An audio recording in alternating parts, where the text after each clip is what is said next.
Bueno, hola, ¿qué tal? Bienvenidos a otro Rato Naturalista. Hoy, como veis, en un entorno muy diferente, la verdad. Tengo la suerte de estar en un parque natural, en uno de los sitios más bonitos del mundo, también de mis sitios favoritos, es el Parque Natural de la Albufera, en Valencia. Y además estoy con una persona muy especial, un sabio de la naturaleza, un Félix Rodríguez de la Fuente de hoy, es Miguel Piera, del grupo ornitológico Turia Albufera, Gotur. ¿Qué tal, Miguel? Bien, muy bien. Encantado de estar aquí contigo. Qué guay, fantástico. Bueno, hoy el tema que nos hemos planteado, que hemos escogido, es la migración de primavera. Y claro, para saber por qué de repente millones de aves vuelan hasta estas latitudes, hasta nuestro país, y siguen muchas más hacia el norte de Europa, pues queríamos tener a la gente que sabe. Y Miguel sabe un montón. Así que ya está, vamos a hacer ese ratito naturalista, ese rato de contarnos cosas que nos encantan, que nos dejan tranquilos, que nos tienen soñando de naturaleza. Y vamos a preguntar lo primero: ¿por qué hay millones de aves que no se quedan donde están? Pues ahora más allá del Sáhara, más allá de este desierto más grande del mundo, y por qué muchas se juegan a la vida y muchas la pierden para llegar a donde estamos y más al norte todavía, en Europa. Bueno, pues la migración es una cuestión de que las aves necesitan comer constantemente y hay un tipo de comida, los insectos y otros invertebrados pequeños, que en el frío no pueden prosperar. Entonces muchas aves que se alimentan de grandes cantidades de insectos en las zonas frías, sobre todo en el hemisferio norte, que es donde estamos, necesitan marcharse a zonas más cálidas donde poder encontrar alimento. Esto seguramente se ha ido produciendo en base a los cambios climáticos tan drásticos que ha tenido el mundo yéndonos muy lejos el último millón de años. Digo el último millón de años porque Europa, tal cual la conocemos hoy, por aquella época tenía un clima un poco más cercano al tropical, fauna que hoy identificaríamos como africana, como pueden ser elefantes, hipopótamos, rinocerontes, habitaban hasta las Islas Británicas, pero luego fueron viniendo glaciaciones, o sea, de repente muchísimo frío, el clima que conocemos a día de hoy en la franja que separa el Polo Norte, las zonas de tundra, que son praderas con muy poquita vegetación, seguidas de la taiga, que son pinos, bosques de pinos muy densos. Al hacer tanto frío, ¿qué pasa? Que te cambia el paisaje y lo que es la taiga, que hoy día encontramos, ya digo, muy al norte, en Norteamérica y Siberia, pues llegaba hasta España. Teníamos también, por ejemplo, que al faltar tanta agua en el mundo estaba mucho más seco, había menos lluvia, había menos nivel del mar, es decir, por ejemplo, las Islas Baleares estaban unidas a la península, en fin. Todo eso son cambios de paisaje. Esos cambios de paisaje permiten a los animales terrestres moverse. Algunos no pudieron adaptarse a tiempo y desaparecieron. Otros, cuando les pilló un cambio tan de golpe, lo mismo. Pero no pasa lo mismo con las aves, porque pueden volar. Las aves simplemente se fueron adaptando a estos cambios, cambiando de zona del planeta en el momento en que necesitaban un recurso. Vuelven al norte porque podríamos pensar, en las zonas tropicales siempre hay comida, entonces, ¿por qué no se quedan allí? Vale, hay una diferencia, y es que la parte, digamos, central, la zona de los trópicos, tiene más o menos siempre la misma duración de horas de día, de horas de luz diurna. Y en el hemisferio norte no es así. En el hemisferio norte, por ejemplo, las aves que crían prácticamente en el círculo polar ártico tienen hasta 21 a 22 horas de luz cada día de verano. Entonces esto les permite encontrar mucha más comida, tener más tiempo para criar a sus polluelos. Además, va todo en conjunto. La abundancia de alimento, los organismos que viven en el hemisferio norte, al tener el tiempo tan limitado, también aparecen de manera mucho más masiva. Por ejemplo, los insectos. Los insectos, imaginaos en Siberia, con el frío que hace para los mosquitos, hay muchísimos mosquitos en Siberia. Pero claro, con las temperaturas de allí, la explosión de mosquitos puede durar solo un mes, solo 2 meses, y las aves lo tienen que aprovechar al máximo. Pasa lo mismo con las plantas anuales crecen muy rápido, producen unas cantidades ingentes de semillas y también para las aves grandívoras pues es una buena fuente de alimento. Y al final pues eso, aprovechan lo mejor del verano de las zonas de clima templado y lo mejor de las zonas tropicales, que siempre tienen, bueno, claro, varía estación seca, estación húmeda, pero siempre intentan encontrar la mejor opción. ¿Cuántos tipos de migración hay? Ahora estábamos hablando de la migración de primavera. No nos referimos exactamente a la de ida y a la de vuelta, sino a la extensión. Hay muchas aves, como decía Marcos antes, que pasarán el desierto del Sáhara. Son migraciones de larga distancia, son aves que están en la Europa templada, en nuestro caso, por centrarnos un poco más, y se irán a la África tropical, atravesarán el Sáhara. Normalmente las que tienen un poco más de dificultad para volar, porque son aves de alas más cortas y demás, lo hacen por la costa. Pero aves que son mucho más expertas en vuelo, las cigüeñas, las golondrinas que todos conocemos, sí que lo hacen sobre el desierto. Eso sí, lo hacen muy deprisa, lo hacen todo lo rápido que pueden porque no pueden parar. Hay algunos oasis donde pueden beber y alimentarse por el camino, pero está complicado. Tenemos muchas especies en España, como por ejemplo, ya digo, golondrinas, cigüeñas, vencejos, algunas currucas, algunos mosquiteros, que hacen estas migraciones. Se van a África todos los años, los limícolas también, algunas garzas, y volverán pues por estas fechas, más o menos. La época de vuelta, extendiéndonos muchos, puede durar desde finales de febrero hasta mediados de mayo. Luego tenemos las migraciones de corta distancia, bueno, de media distancia mejor dicho, que son aves que viven en latitudes más nórdicas y vienen a pasar el invierno en el Mediterráneo, como aquí por ejemplo. En invierno podemos ver cormoranes que vienen del norte de Europa, ellos crían a partir de las costas del Báltico y más al norte. Los pardillos ahora mismo, que son otra especie que puede estar viniendo tanto del centro de Europa como del propio interior de la península. Ahí quizá ya entraríamos en otro tipo de desplazamientos que son más bien desplazamientos locales. Por ejemplo, claro, España, al ser una zona con un contraste de climas tan acusado, muchas aves, cuando estamos en invierno, en la montaña por ejemplo, desaparece el alimento y tienen que venir aquí. Por ejemplo, tenemos aves como el avión roquero, el bisbita alpino, que ya lo dice el nombre, es un ave de alta montaña, vive en humedales de alta montaña y pasa el invierno aquí, en la Albufera, por ejemplo. Y luego tenemos, ya dentro de esos desplazamientos de corta distancia, hay especies que hacen irrupciones. Son especies que van moviéndose según encuentran ese año alimento, les viene bien, les viene mal quedarse en una zona u otra, y unos años vemos un montón y otros años de repente pues ya cuesta más de ver. Por ejemplo, suele pasar con fringílidos, el pinzón real, el lúgano.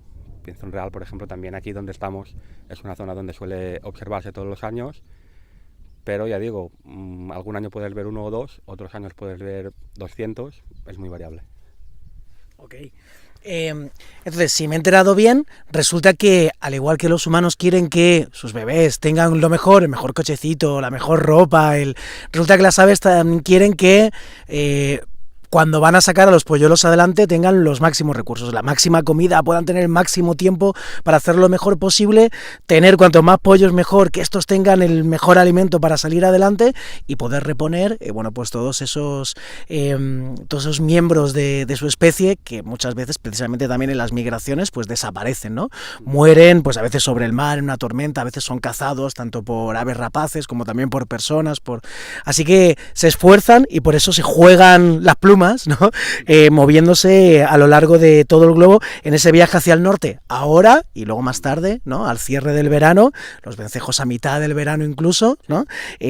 Hacia el sur de nuevo. Y así todos los años durante la vida de estas especies que migran. Porque claro, tampoco todas las especies migran, ¿no? Hay algunas que están a gusto donde viven y son las residentes, ¿no? Y ahí haciendo pequeños movimientos si acaso, ¿no? Ciudad, campo, a veces campo, ciudad o entre zonas de comer y dormir, pero están ahí siempre, ¿no? Pero hay algunas que por cómo son, pues se la juegan, ¿no? Y es verdaderamente increíble. Estas migraciones que hacen las aves, ¿cuáles son para ti, las 5 más curiosas, las 5 especies, las 5 aves más curiosas que hacen migración o que van a empezar a hacer la migración dentro de muy poquito? Pues por ejemplo, especies que podemos encontrar y especies que no podemos ver aquí. La migración más espectacular siempre que se menciona es la del charrán ártico. El charrán ártico es un ave que lleva al extremo esto de aprovechar el verano de un hemisferio y el verano del otro, del opuesto. Es un ave que cría en el círculo polar ártico, allí está a gusto, allí se alimenta de peces y demás, y cuando termina el verano boreal se va a la Antártida. O sea, está pescando siempre, todo el año, en el verano polar, pero cambiando las costas del Polo Norte por las costas del Polo Sur. Y luego, pues, yéndonos a lo que vemos aquí. Aquí podemos ver las golondrinas, que no es nada desdeñable. Tenemos una migración que muchas veces se ha vuelto muy, muy variable, porque las golondrinas, al igual que las cigüeñas, son de las aves que con el cambio climático han ido... Vamos a enseñar a una señora golondrina, que se vea bien, ¿no? Imagino que se verá bien. Son aves que han ido adaptándose. Algunas se pueden quedar en el sur de España. Aquí ya podemos empezar a ver de vez en cuando en algún invierno tanto golondrinas como aviones comunes, pero por lo general es un ave que viaja al África tropical y es capaz de, durante esa invernada, buscando alimento, darle la vuelta al continente americano. Claro, perdón, africano. Sudáfrica tiene un clima templado, parecido al nuestro, más parecido al Mediterráneo, pero claro, al llegar la golondrina allí es verano, entonces va a ir encontrando alimento, puede darle la vuelta completa al continente antes de volver aquí. ¿Qué más podríamos tener? De lo que decías antes, lo comentabas antes de los aviones roqueros, precisamente el otro día te comentaba que los vi y hoy los he vuelto a ver, ¿no? Sí. Y es curioso, es como una especie de juego de estos de cuando salga un número, todo el mundo tiene que cambiar de posición, ¿no? Y donde estaban los aviones comunes, y volverán a estar dentro de poquito, en un pueblo como el mío, en Massanassa, cerca del Parque Natural de la Albufera, ahora están los aviones roqueros, ¿no? Se han cambiado como las posiciones. Cuando vuelva a llegar el calor, el avión roquero se irá a criar al interior, a las rocas, ¿no? Más o menos, como dice su nombre, y vendrá el avión común africano. Sí, el avión roquero realmente es un ave que ocupa un nicho ecológico distinto, pero yo, como decía antes, con el bisbit alpino, es un ave que cuando viene aquí tiene que ir donde está la comida. Y de repente se convierte en un ave que es, pues eso, agreste, que vive en cortados y barrancos, en un ave de marjal, de ciudad. Por ejemplo, por mencionar aquí lo que ocurre en localidades cercanas, en Sueca es difícil ver algún avión roquero, pero en Cullera están alimentándose dentro de la ciudad, tal cual, sustituyendo las golondrinas y aviones que veremos al cabo de unos meses. Los aviones comunes hacen lo mismo que las golondrinas, se van a África. No sé si estará captando el micrófono, pero este que canta, Miguel. Ese es el ruiseñor bastardo. Oh. Ese es residente. Sí, lo cogimos el otro día en el Exacto. de aves. Este no se va de aquí. Es un ave que además tiene las alas muy cortitas. Lo ves desplazarse, 5 metros y parece que no pueda. Parece que le pese la cola y no puede volar muy bien porque tiene las alas muy cortitas. Pero vuela bien y eso sí destaca porque es una ave que tiene un comportamiento que parece más un ratón. Se mueve por la vegetación. Y volviendo a lo de migraciones espectaculares, una que tenemos aquí en la Albufera y que cuesta un poquito, pero porque se tienen que dar unas condiciones particulares, son los correlimos. Los correlimos son unas aves que se alimentan en el agua, con cuerpos más o menos redondos, patitas largas, pico largo, que se alimentan buscando la comida en el barro. Estas aves, la mayoría... ¿Es el ave del año para Silverlife? ¿El correlimo será? ¿Era este año? Sí. No me acuerdo qué especie habían elegido. No sé si era el correlimos, me suena. Bueno, lo buscaremos y lo buscaremos. Okay. Los correlimos hay de diversas clases, pero por ejemplo tenemos un poco de todo. Tenemos especies que hacen lo mismo que la golondrina, llegan incluso a bordear todo el continente africano antes de volver, pero es que crían muy lejos. Nosotros, en nuestro grupo, solemos capturar bastantes durante los pasos migratorios postnupciales, o sea, a la vuelta al sur, y recientemente recibimos el dato de que uno de los correlimos zarapitines, que es una de las especies más típicas observables aquí, que habíamos anillado, se había recuperado en la península de Taimyr, que es esta península que se ve aquí, esta puntita que sobresale aquí en Siberia. No recuerdo exactamente la distancia, pero eran más de 6.000 kilómetros. O sea, vosotros lo habíais anillado aquí, ¿no? Más o menos, en el Parque Natural de la Albufera. Exacto, sí, y aparece ahí. Y aparece ahí. Es que además su zona de cría es muy limitada. O sea, no es un ave que tiene una distribución muy grande, como ocurre con otros correlimos. Este cría siempre aquí. Y hay una línea imaginaria, digamos, de población que se va hacia aquí y llega hasta Sudáfrica, y otra que se va por aquí, migra por China y se va hasta, pues la mayoría de veces, cruzan todas las islas y llegan a Australia y a Nueva Zelanda. Y se encuentran allí luego, en la época Luego de cría. se encuentran allí, claro. O sea, se mezclan todo y es como, bueno, Sí. ya nos vemos dentro de un año. Claro, Bueno, no, porque habrá la un, migración es muy mortal también. habrá un punto de división bastante grande, pero ya digo, suele pasar con muchas aves de aquí de Siberia que unas para hacia aquí, otras hacia allí. En Europa pasa lo mismo. Y saben hacia dónde van por una especie de mensaje genético. Supongo que sí. Hay una voz que les dice, tú para allá, tú para allá. Sí, es un tema que todavía está siendo sujeto de estudio porque no está demasiado claro. Se dice que pueden ver los campos magnéticos, que se orientan por los astros. Recordemos que hay especies que no diríamos que de noche se están desplazando, por ejemplo la curruca capirotada, que es un ave muy común, es un ave unos 15 centímetros que vive pues, en espacios como este, pero de interior, sotos, de ribera, etcétera. Migran de noche, entonces de noche con las estrellas, con la luna. El sol también sirve porque si las aves saben lo mismo que nosotros, si voy mirando hacia aquí, o sea, si lo tengo de espaldas, está el este y el oeste, pues se van orientando.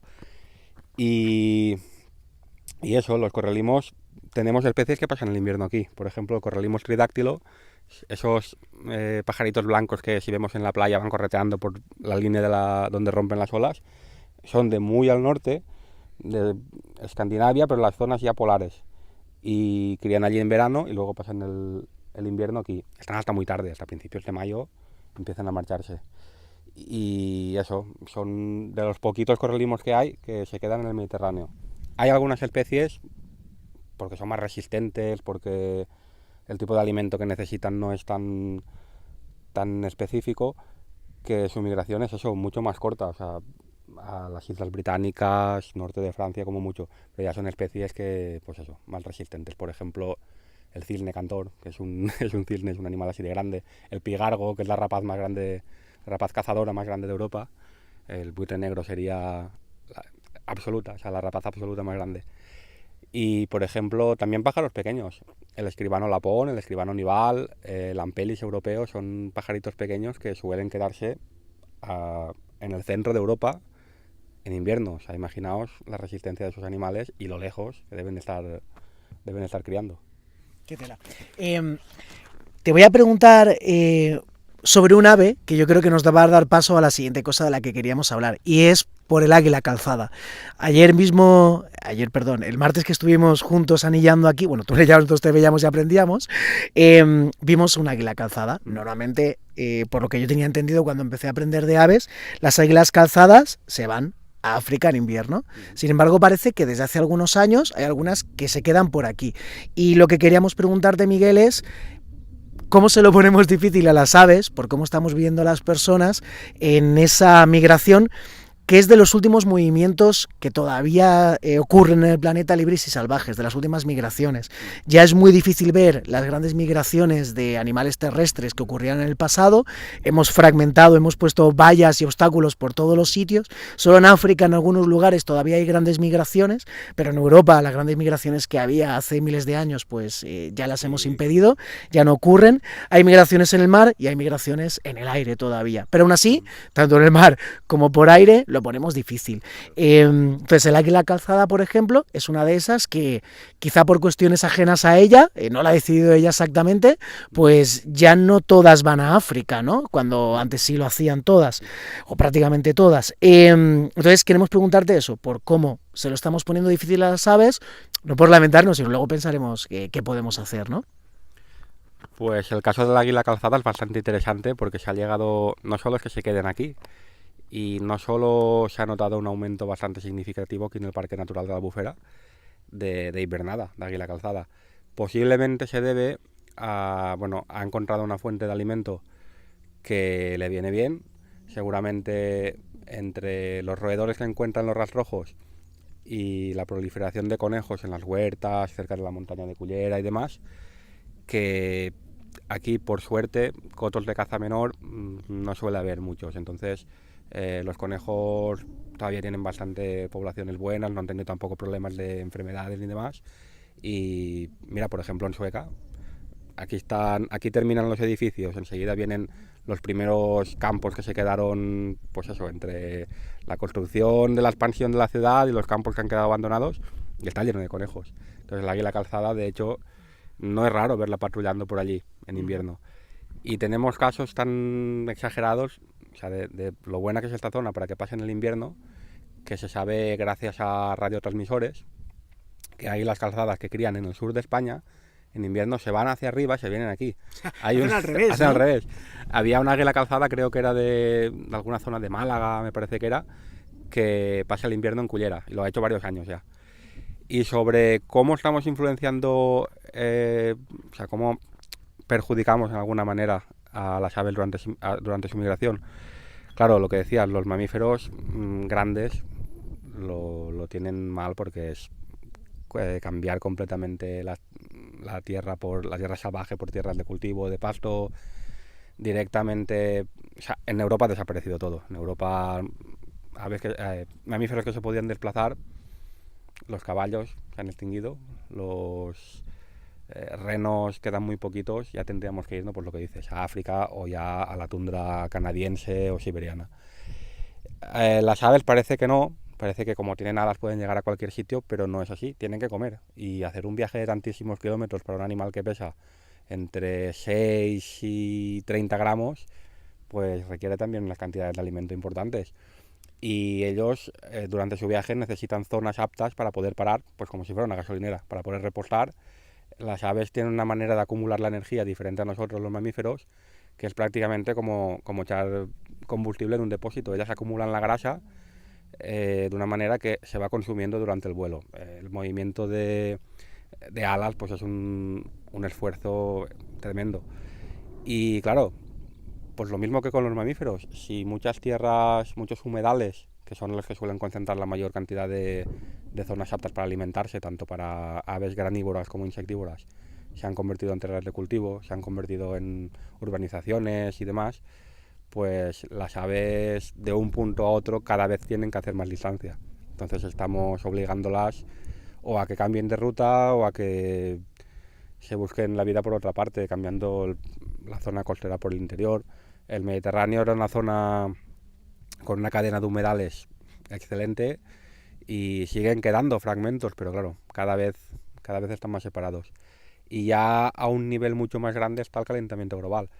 Hablaba antes de que las aves posiblemente han ido configurando sus rutas y demás con los cambios climáticos, pero eso ha pasado durante cientos de miles de años. Ahora el calentamiento, y esto no hay ningún científico que ponga trabas ni se oponga ni diga esto no es así, es que se está produciendo muy rápido. Se está produciendo muy rápido porque si ya había un aumento de temperaturas natural por el aumento de radiación solar, el ligero cambio en la órbita de la Tierra, además le sumamos que llevamos desde la era industrial hace unos 120, 150 años emitiendo gases de efecto invernadero, pues el calentamiento es mucho más rápido. Las aves se tienen que adaptar como pueden, algunas digamos que se están ahorrando ese viaje, se quedan aquí en la península en invierno, pero a otras que todavía continúan haciendo el viaje se encuentran con un problema, que es que su momento de llegada coincide con la explosión de algún alimento. Por ejemplo, pues en este humedal los mosquitos tenían su pico máximo en mayo.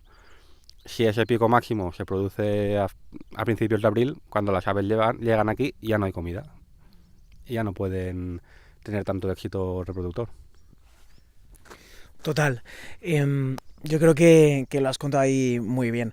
Y como lo decíamos, ¿no? Que no lo contamos, nunca preguntamos estas cosas como para echarnos las manos a la cabeza y ya está, no se puede hacer nada, sino para, bueno, y qué somos capaces de hacer juntos, de hacer juntas para que esto cambie, ¿no? Para que la Tierra se parezca más a sitios tan bonitos como este, que la verdad con la luz del atardecer, ¿no? Está que es una gozada.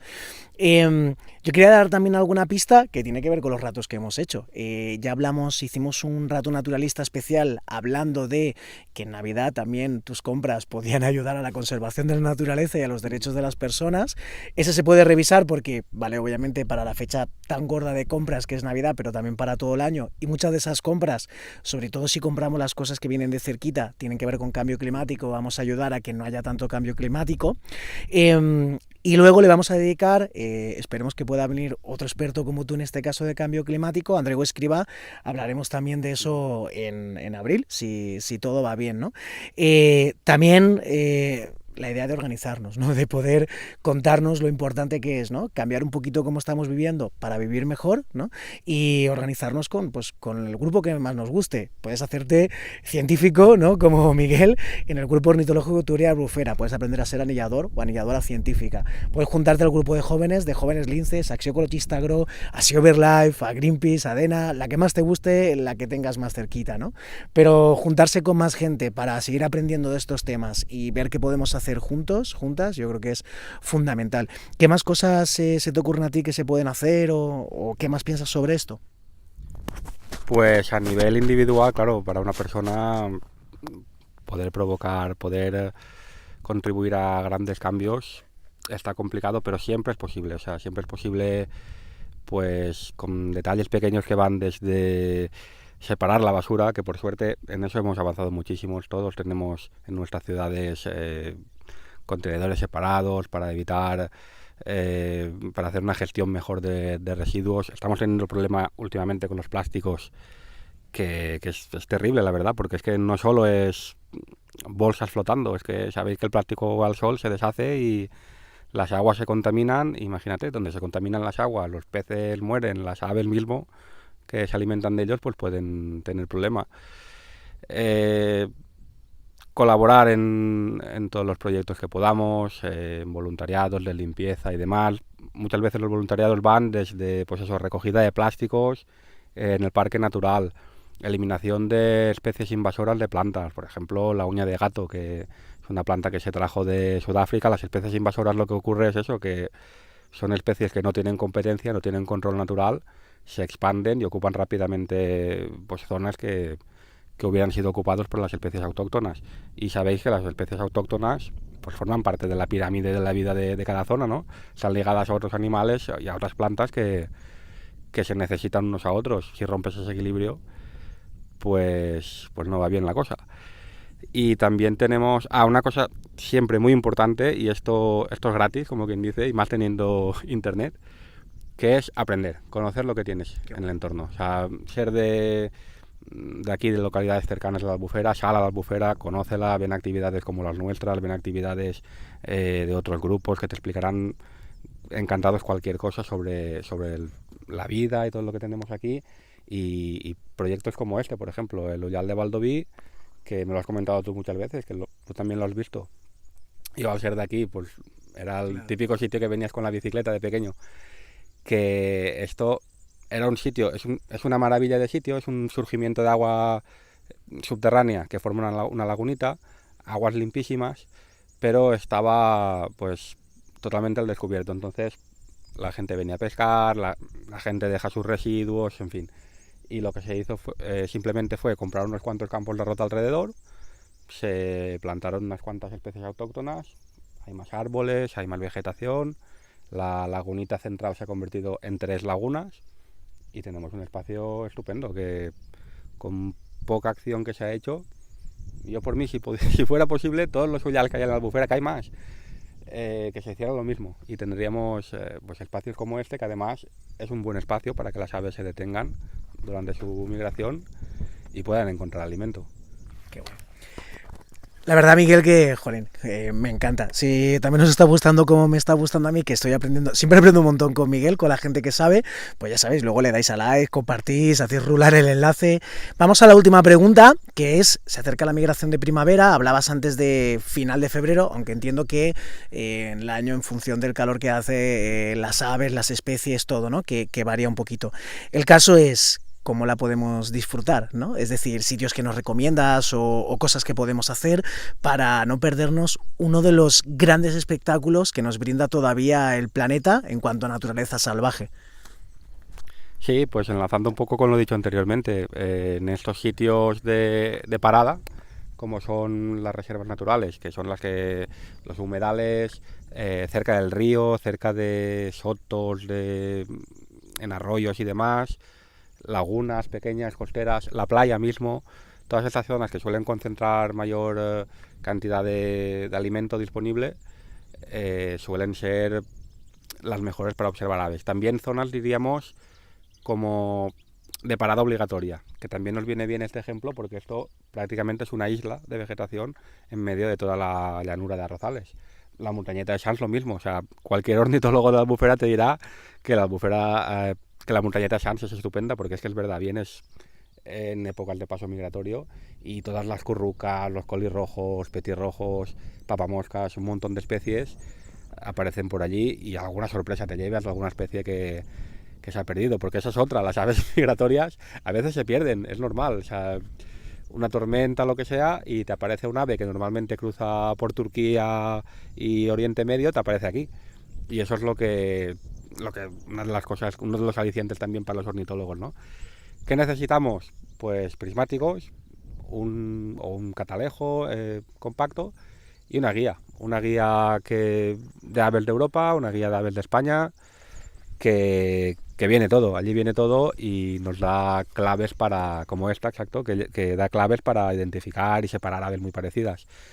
Al principio cuesta, pero uno se hace, saliendo al campo, la afición va creciendo y se va aprendiendo. Qué guay. Miguel, muchísimas gracias. Y además quiero darte gracias no solo por este ratito, que yo creo que es súper chulo y creo que a la gente le va a gustar mucho, sino porque precisamente a la gente que sabemos menos, cuando salimos al campo y, ostras, esta especie no sé, y os preguntamos luego a la gente que sabéis, siempre tenéis la amabilidad de contestarnos, de darnos explicaciones, y eso se agradece porque hace que tengas más ganas todavía, ¿no? Y te emociones con las especies que vas conociendo.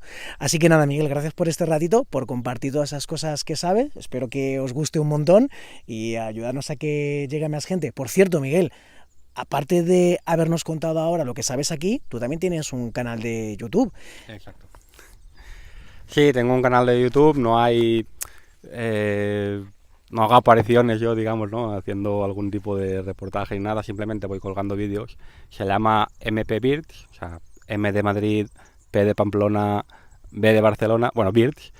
Y allí, pues eso, normalmente cuelgo pequeños clips de vídeos de lo que me gusta, las aves, plantas, abejas, también me gustan las abejas, algunos otros insectos y demás, pero sobre todo aves. Los de aves son los más emocionantes. Siempre que los ves dices, mira, lo que me costó esto, o la casualidad de habérmelo encontrado y haber podido grabar esos poquitos segundos, ya mereció la pena. Si queréis echar un vistazo, pues allí tenéis, vamos, creo que tiene, este año hará 10 años ya el canal. Empecé, pues eso, grabando pequeños clips de vídeo y subiéndolos sin editar y nada, tal cual salían de la cámara.